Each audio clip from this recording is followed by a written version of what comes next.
एक लम्हा कैफी आजमी। जिंदगी नाम है कुछ लम्हों का,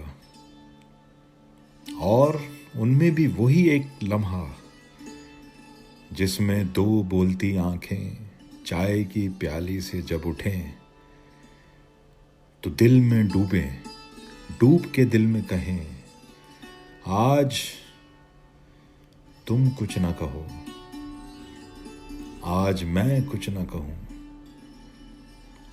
बस यूं ही बैठे रहो, हाथ में हाथ लिए, गम की सौगात लिए, गर्मीए जज्बात लिए। कौन जाने कि इसी लम्हे में दूर पर्वत पे कहीं बर्फ पिघलने ही लगे।